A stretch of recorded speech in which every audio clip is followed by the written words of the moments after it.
Welcome to Monster Monday. So tonight we are going to start the Phantasm franchise. So for the next 5 weeks, we'll be knocking out 2, 3, 4, and 5 as well. So we're going to start here with the original.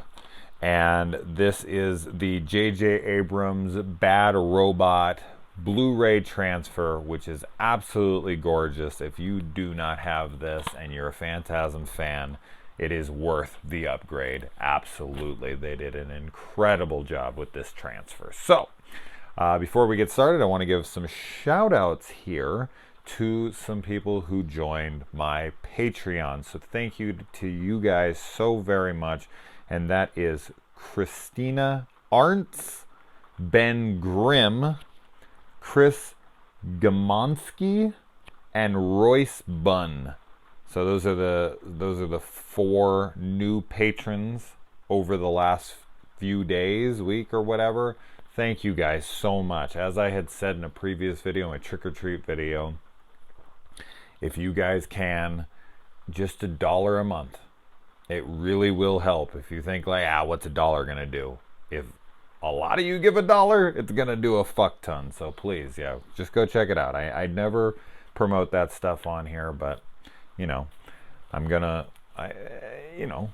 channel is costly. The channel takes a lot of time and money, and it does help. So thank you guys very much, all of you.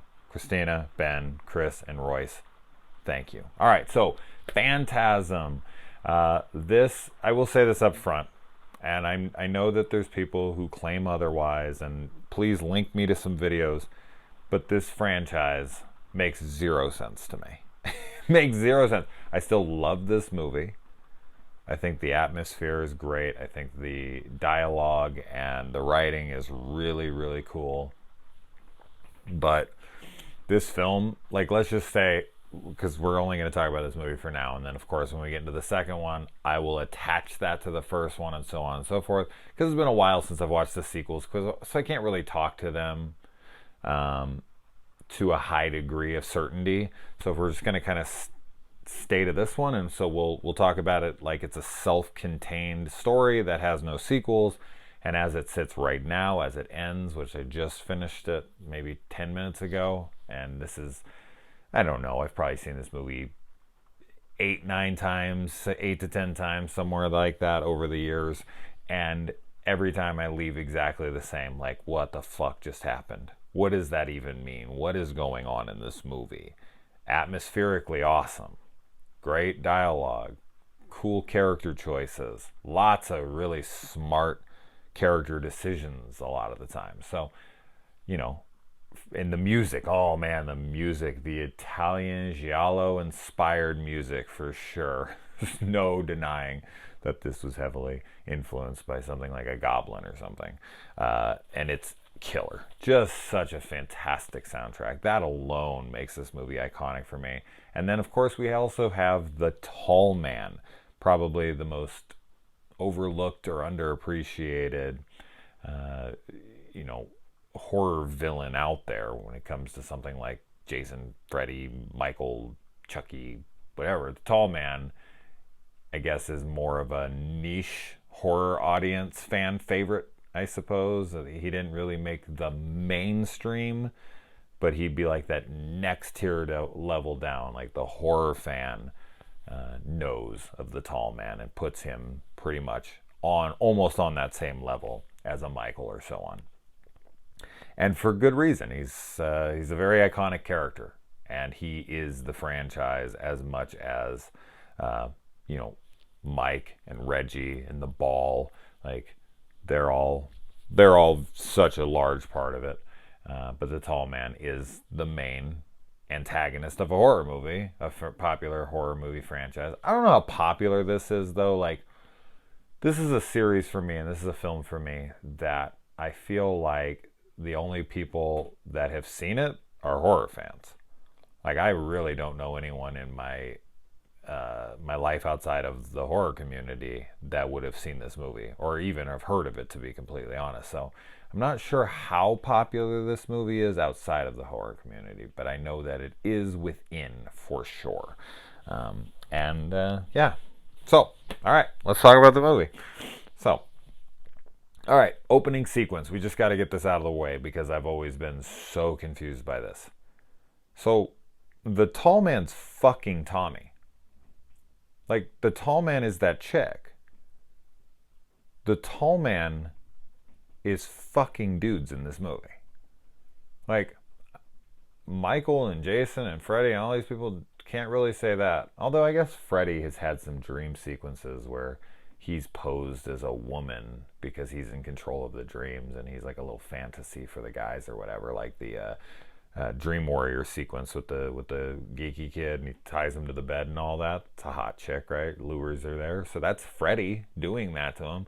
Although he's not really fucking him in the moment. He is seducing him and being erotic with him.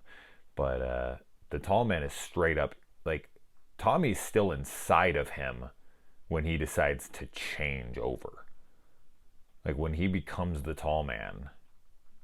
So does, like, that, this is what I'm talking about. Like, this whole movie makes no fucking sense because I start to just logically break it down. I don't think that's the way to watch the movie, but that's the way I do my reviews, so that's what we're going to do for fun. Like, I think of, like, the tall man has to outweigh the chick by 100 pounds. Like, I know that that Angus Scrim is 6'4" in real life. I mean, he's dead now, but he was 6'4", and that they put lifts on him to make it like a 6'7" man. And this is a dude that can lift 500-pound coffins on his own. Which I kind of find it funny that now that I'm thinking about it, this didn't even cross my mind until right now, but I do kind of find it interesting that they have to crush down people in order to send them to his planet because of the heat and the gravity. But he himself is almost 7 feet tall. So the planet you have to be crushed down to handle the, but because of his body, I guess because of how he is, he can take the pressure and can still be almost 7 feet tall. That makes zero sense to me why he's tall on a planet where they have to like purposely send midgets. Like, what? Or dwarves as they call them in this. Sorry. That makes even less sense. Wow, I didn't even think of that. Real-time discoveries. There you go. You get to see them happening. I can't believe I never thought about that in any viewing, but yeah. Talking about it really helps. You watch these movies and you don't even talk about them. I barely even sit and think about movies, honestly, when they're done. I usually just throw in the next thing or run on to the next show or, run off into my life. Very rarely do I sit down and really like contemplate film. I usually do it on my channel. And a lot of the times I will find things about movies right here live, essentially. Obviously, I'm not uploading it live, but it is a one-take live kind of thing. And this is fun. I always love doing this. This is, I get to learn as I talk, just kind of investigating it myself. But yeah, like, so the tall man's fucking Tommy. So did his weight change? Did he not notice, like, I know he was pretty hammered, but did he not notice that the, like, 100-pound blonde, like, had a weight change of like 200 pounds and was 6'7"? Also, the direction of her body doesn't make any sense in that shot because her legs are flat against his, but then when they show her, she's completely upright. So the tall man is making some seriously weird angles with its body, and he's inside of her supposedly. So a girl on top of you with her legs flat against yours, and you're inside of her, and she's straight up. He makes no sense, but then he turns into like a 300-pound, 7-foot man, and he doesn't even notice that. It's just, I don't understand any of that. I don't understand any of that. And let me tell you, the tall man is horny in this movie because not only does he fuck Tommy, but then he also tries to fuck Jody later in the movie as well. And it's like, why not just kill them? Like, you lure him out there. Why does he need to have sex with them at all? That's the weird thing. I don't understand that. The tall man could just go kill people on his own. He's a very big, intimidating, strong man. Just go and find people who are out in the world and grab them and kill them. Like, why the seduction? So he's into it. He has to be. He wants to be fucked by these men. So that's how he gets pleasure. So, like, he gets to experience both ways. Does he ever have women? Does he fuck women? Like, does he bring any women back there and lure them in? He doesn't with the chicks in the bug. He doesn't end up killing them because Reggie... Although, who knows? None of this happened, right? Because he was dreaming at the end. But then he wasn't dreaming. So what did happen? What didn't happen? That's why this movie makes no fucking sense. I know that they elaborate a little bit more on it in the sequel, but we're talking about it as a self-contained film. I will look forward to remember, like, all happens in the beginning of the second one is like, it just goes from there. He's like pulled into the closet and then he comes out and they like blow up the house and drive off. And it doesn't make any sense anyway. All right. But as I said, let's stick to this one. But he's fucking these guys on purpose. I know I've talked about this for way too long, but it's a really bizarre part of the film I don't feel like is talked about enough. Like, the tall man's fucking people, like dudes, and he chooses to not fuck the women that he kidnaps in the bug. But that's the little dwarves, right? So that's not technically him, so we don't really know. And as I said, maybe he does something else in the sequels. But for now, he's fucking dudes. Anyways, and fucking in a graveyard is just disrespectful. Like, I've had sex in crazy places. The craziest place I've ever had sex in my life is the ER. That's pretty close to a graveyard since people are dying in there. But I promise that the girl was conscious and she was, it was consensual. I promise. But yeah, that was the craziest place I've ever had sex. Where's the craziest place you've ever had sex? And please don't say a graveyard, because I don't know. I'm not religious in the slightest, and I have like no traditional values to me, but for some reason, fucking on someone's grave sounds just disrespectful. Then again, I don't know. Like, maybe I would want my grave to get some action. Pissing on someone's grave or something is absolutely over the line, for sure. That I'm going to 100% stick to. Now I'm starting to think about people fucking on my grave in, like, honor of me. And I'm kind of like, all right, give my grave some good energy, some good sexual energy, send it down to my corpse. Maybe fucking in a graveyard isn't so bad. It's a good act. So, yeah. But don't piss. Or spit on a grave, okay? Which is never done in that franchise. Why can't we have one? Oh, no, that's not true. In Deja Vu, one of them spits on somebody else's grave, but it's not the grave of the people who did the thing, which would have been the perfect moment for that to fuck that movie. That movie's horrid. That's got to be top 5 easy, maybe even the worst horror movie of 2019. It is dog shit. And I never use that phrase, but it really does deserve it. Man, what a piece of shit movie. All right, moving on. I like that Mike kind of gets a titty glimpse and he has his Tommy Doyle moment where he's just like, wow, and Jody mirrors his sentiments there, or I guess Mike mirrors Jody's sentiment. Whatever, they both have the exact same reaction to this chick's tits. She has nice tits, so, but yeah, it's just funny. This kid is watching his brother make out with and fuck a girl. He's just following him everywhere. He just keeps following him. It's kind of, it's pretty bizarre, but whatever. He's afraid of abandonment because his parents just died 2 months ago, if I remember correctly. Isn't that what Jody says? Anyway, and I remember I was going to come out here and write something down right before I started recording, because I was like, oh shit, I didn't write that down. Oh, I remember what I was going to write down. Who the fuck is that chick who's in their house that Reggie runs into when he comes back? That woman's like, oh, where you been and all this. It's like a black woman. She looks like she's a maid, maybe. Is she like a cleaning lady? I don't know what the fuck is going on there. Who is that person? It's so random for no reason. Why is that person there? It's a jump scare moment, but they don't use loud music, thank you. So it's an okay one. Not my favorite. I would rather not have any fake out jump scares, but whatever.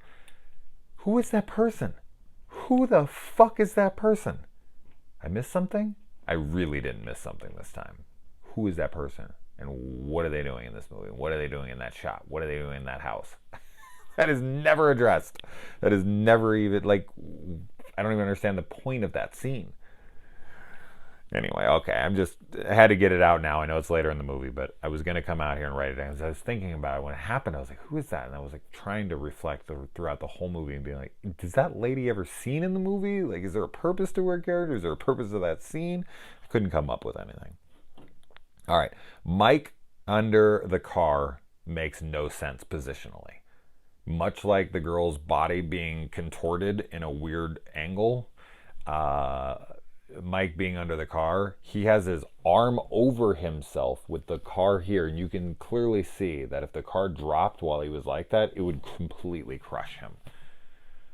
Then the car drops when he's still in that position, because we see him in that position as the car drops. So he'd be crushed. But then he's just pinned, and he's completely pinned. But then he sees feet, and for some reason, Jody's just standing there, completely still, mind you, without being like, holy shit, a jack collapsed. My brother is yelling out that he's in pain, that he's caught under this car, and I'm just going to stand there like an asshole. And then Mike is just miraculously free to swing a hammer and just slide out from under the car very easily, even though we see that, like, some part of the car is like pinning him down. What? It doesn't make any sense. That doesn't make any sense. Then when he comes up, Jody says that, what, you don't think it was that retarded kid Timmy? I mean, come on, a retarded kid named Timmy? Matt and Trey are fans of this movie. I mean, it's possible it's a coincidence, but no. I have a feeling this is where we got Timmy's name. So, living a lie. And then I like when Mike goes to Morningside, which I've actually been to the gates. You can see that in my my Sinister Cinema on the road 1,000 subscriber video. I went to Morningside and many other locations, from Nightmare on Elm Street to Halloween 2007, like all sorts of different places. House 2. So anyway, but that dude grabs a hold of him and he bites into his arm. See, lots of great character decisions in this movie. Bites into his arm to blood. The guy releases him. The ball, boom, latches onto his head. Drill comes in. Blood squirts out. And then piss squirts out of this guy as he hits the ground. Love that they added the urine. You don't see deaths with piss in them back in the late 70s like this at all. So it's cool. Little addition. And then the Mike tall man mirror walk as he moves forward. This guy mirrors, and then he runs, and then tall man comes after him, and he's just a very menacing presence. And then he gets the hand caught, and he cuts the fingers off and picks the finger up, and then Jody just instantly, boom, like as soon as he sees the finger, there's not a moment of hesitation where he's just like, well, he's like, nope, I believe you. Okay, we're good. And that's great. I mean, it moves along the pace of the film. It is a moment where it's like, come on, man, like, what more do you need than that? I personally probably would be like, yeah, right. Like, hey, where's the mechanics? Where, I'd be the hardest sell ever. But I like that he just gets to it. I also really like the song that Reg and Jody play here. I don't even think I have that written down, but they're hot as love, let me tell you what. So now the tall man walking past Reggie's cool ice cream truck and the cool air hitting him, and he puts his hands out and he's like, oh, that's supposed to be him being hurt by that and not liking it. But wouldn't he just be like, and like run away? Like, that's proof. I mean, when somebody like stops and it's like blowing on him and he puts his hands out and he's like, oh, that looks like he likes it, right? I mean, that makes sense. He's from a hot planet. He should like the cold, but supposedly he doesn't. And it just, the way he reacts does not suggest to me he does not like it at all. I mean, to the contrary. But, you know, it is what it is. Anyway.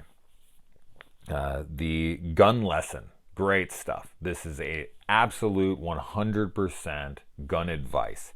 Don't aim a gun at a person unless you intend to shoot them, and don't shoot a person unless you intend to kill them. No warning shots. Warning shots are bullshit. You shoot to kill, or you don't shoot at all. Fucking fantastic.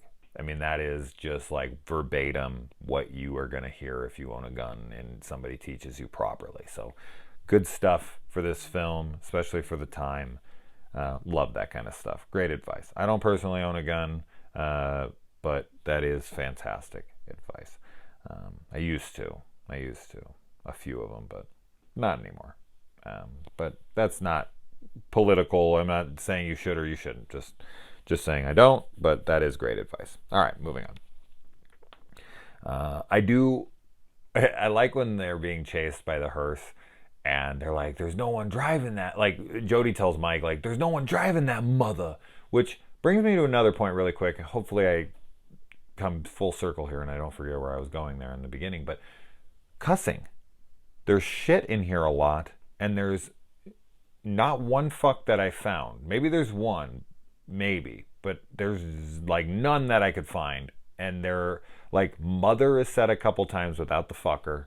And when Mike is watching the tall man pick up a 500-pound coffin by himself, he mouths the words "what the fuck," but we do not hear them. It's like the word "fuck" was purposely excised from the movie. Anybody else get that feeling with this movie? Because it's weird to me, and it's got tits, you know. It's got a little gore. The head, of course, and the blood, and then the fingers chop, and then a couple stabs, but that's not really gore to me. So not a lot of gore, but there are tits, and so you're going to get an R rating right there, I would assume. So I don't think there was an intentional PG rating here. Like, that was their intention, but I don't know. They cut all the fucks, so kind of weird. Maybe Castanelli has something against Coscarelli? How do you say his name? Maybe I'm thinking of Bill Castanelli from freaking Horror Mafia podcast. Coscarelli. Okay, I did mix it up. That's funny. Don Coscarelli. Okay. Well, shout out to him anyways. Hey, Bill, if you watch this. Good guy. Moving on. So I remember, and I'm coming full circle like I usually do remember. Okay, so he says, he's talking to Mike. Jody's talking to Mike about the dwarf that's following behind him. They don't know at this point that there's a dwarf driving the car. That ends up actually being Tommy, the buddy of Reggie and Jody. So he's like, there's no, no one's driving that mother. And then they pull up next to it, and Mike looks over him. He's like, there's no one driving it. It's like, he just said that to you. You're not paying attention. He's a little flustered, so maybe he's not paying the best of attention. I don't disbelieve that, but I just thought it was funny. He's like, there's no one driving it. And then he's like, there's no one driving it. Is that confirmation, or is that him trying to tell him something? That all being said, he shoots into it a bunch of times, and then they go and they find out it's the dwarf and whatever. And let me tell you, there's a reason why we didn't see the dwarf driving. One, because it's good build-up, and it does make it look like there's no one driving in this and that, but I would pay extra money. I would have thrown an extra however many dollars down on this Blu-ray had I got to see a scene where the freaking little Jawa is driving the car. You imagine his little hands and he's like trying to see over the steering wheel. Tee-hee! Like, oh, that'd be amazing. So I just kept thinking of that dwarf driving. Just so funny to me. So I don't understand the extent of the tall man's powers, because when Mike is driving through the graveyard on a dirt bike, which is, how did he get away with that? Like, why would he even do that? A, and B, like, no one kicked him out of there. I guess the tall man is who runs the place, but isn't that dude who got the drill through his head like a caretaker there or something? Like a kid just hauling ass and digging up dirt on a that is so unbelievably disrespectful to be driving a dirt bike through a really nice graveyard like that. Anyway, but I don't understand the extent of this guy's powers, because not only can he turn into a chick, can he turn into multiple people? I think he does in the other movies. God, I can't remember. It's been too long since I've seen 2 and 3. I've only seen 4 and 5 once, and I was not a fan of either, but I will be looking forward to seeing them all in succession like this and see if I can gain anything else here. But with his powers, I'm just like, all right, so Mike is driving his bike through the graveyard, and then they just see the tall man and Mike's thrown from his bike. Then there's another scene where the tall man like opens a door like without touching it, and then there's another scene where he does something else without touching it, and it's like, so he has the ability to do this stuff, he has the ability to change form, he has the ability for all of these things, but that's exactly what I'm talking about. Like, why does he need to lure people in with sexuality? Like, his powers are all over the place for me. I don't know what the hell he's doing. He even seems to have the ability to teleport and to rejuvenate fingers that have been cut off. But I think that's explained in the sequel. Like, there's multiple bodies of his or something, if I remember. I don't know. But yeah, his powers are very, very confusing to me. Another thing that's super confusing is why, if they have all of those drums filled with the dwarves that are ready to rock and roll, they're ready to go, why would they just stack them? Why would they take the time to put them into the room to stack them in the corner? Like, as you bring each one in, throw it through. Like, it's right there. The doorway is in front of you. And when you see, when Mike goes through for a second, you see that they're just littered everywhere. It's not like they like strategically put them together. Like, they just throw them in. So it's like, why? And why are they all still right there? Did he just throw those barrels through right that moment? Because why are all the dwarves still just standing there right next to their barrels where they were just thrown in? Did he just throw them in 5 seconds before they walked into that room? So, as I said, you cannot overthink this movie at all, because your questions will never have any answers. But that's the point of this channel. We just have fun here, so fuck it. The moving photo that he picks up when he sees Jebediah Morningside, that is something I remember from the sequels. I don't understand any of this. The picture's moving, or isn't it? Oh, and then we didn't even talk about the freaking opening woman, the freaking like psychic or whatever the hell this chick is, where he goes sees the chick with the little star tattoo on her face and whatnot, and he comes in and she's like, place your hand in the box. What's in the box? And then he does, and the thing disappears and reappears, and he sticks his hand in, and it's fear and all this shit. Like, huh? So does she have magical powers? Like, who is this woman? Because that shit straight up disappears and reappears. Or the other way around, but, Huh? What? And he puts the money on top of it, and it fully disappears with it. And then when he leaves, she creepily laughs. And I'm not sure why. Like, ha ha ha ha, we got him? Like, he fell for that trick? Like, it's a hologram or something, but as I said, the money disappears with it, so that doesn't really make any sense. So I'm not really sure how they could have pulled off that trick, but when she laughs, I don't really know what that is. Is that a laugh at, like, his struggles with the box? Is it like we just ripped him off because we're con artists? Is it like, what's that laugh? What is that character? What is that whole sequence? Because it's supposed to play into the whole don't fear anything, which I don't feel like really helps all that much in the end. Like, that's supposed to be the lesson learned, right? That's supposed to be the leg up on the competition once he realizes the lesson. But he's running from this all man, and he's like, don't fear, don't fear. And then it kind of helps him, but then it doesn't really help him at all because it ends up being his demise. I don't know. Without the sequel, it does definitely appears that it's his demise, but okay, anyway. When Mike gets locked in his room, like, does Mike not have a room? Does Mike not have a window in his room?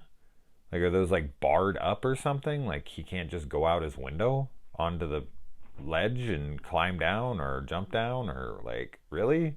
He has to fashion this shotgun bullet or shotgun shell to a hammer, and I'm not really sure what the hammer shotgun shell did, because he has a screwdriver stuck in the door, which wedged the door closed, and then he hits it with the hammer, but he hits it further out on the door.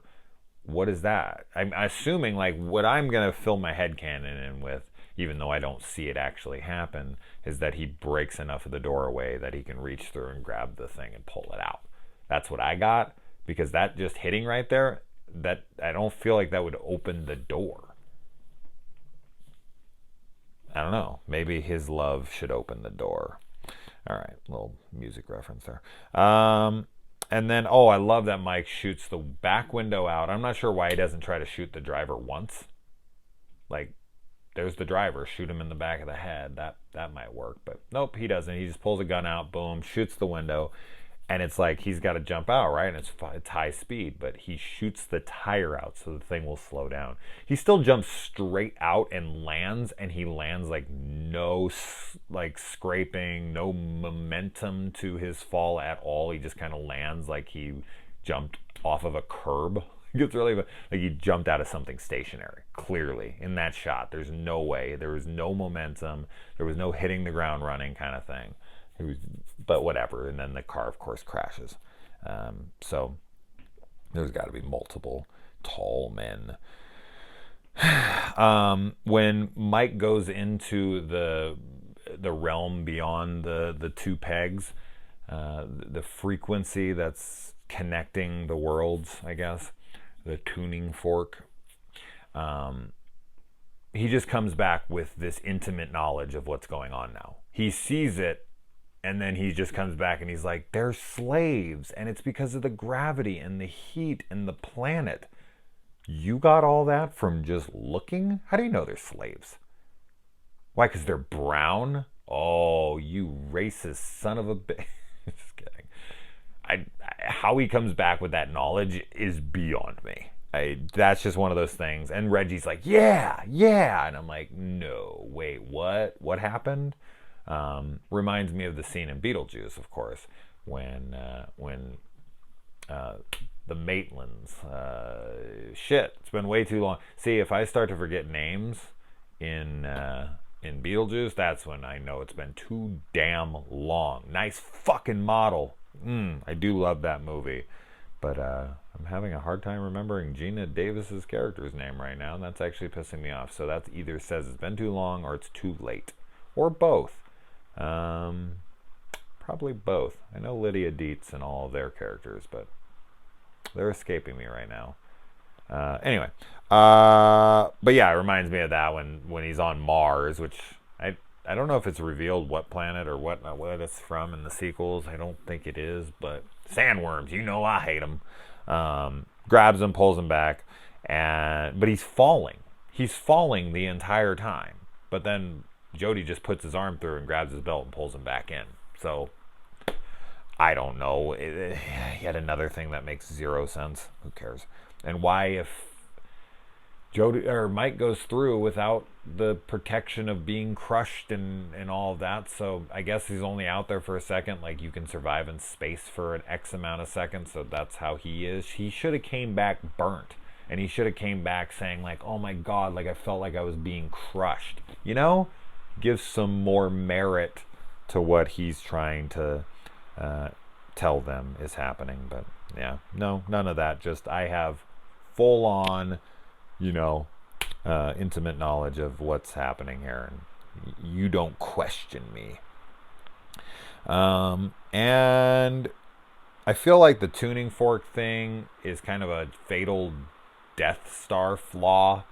Like, they couldn't prevent against that. But as I don't know, it's vibrating a frequency that opens up the realm. So I'll forgive it, but it's just like you can just come and touch the tops of it. Like, what if someone accidentally knocks him? Like, but I guess maybe the tall man's the only one in there and he would never do that. I don't know. But just being able to just touch your hands on top of the thing, and that's that. Makes the house disappear and be ripped back into, sucked through that portal, I guess. That just seems like a really weird flaw. Reggie is killed, and then Reggie isn't killed.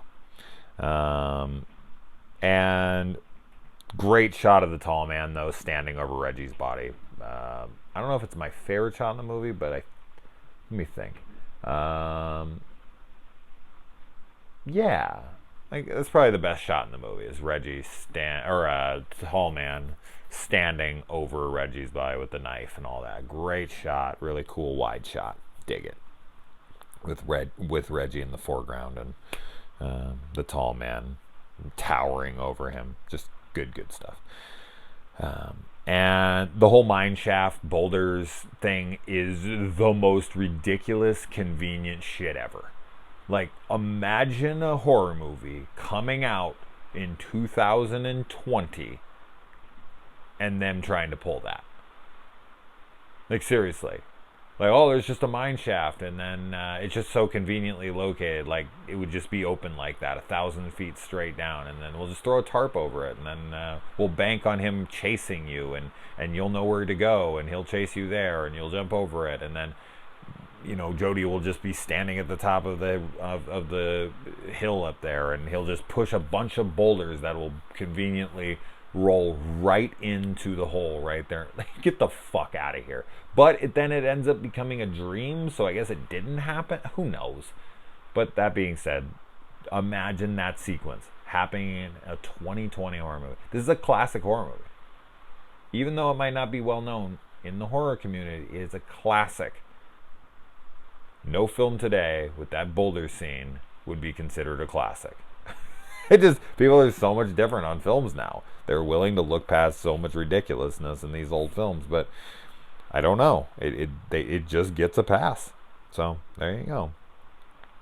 Yeah, and then we cut to it was all a dream. The other really good shot, of course, is the bed shot where Mike's in the bed, tall man's above him, the dudes come out of the graves and grab him. Good stuff, but I prefer the Reggie shot.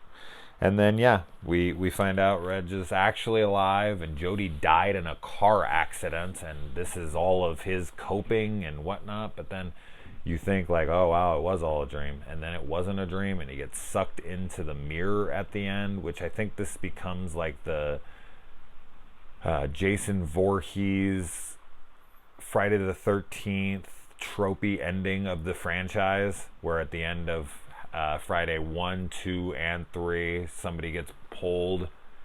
Or no, not the end of 2. No, the end of 1 and 3.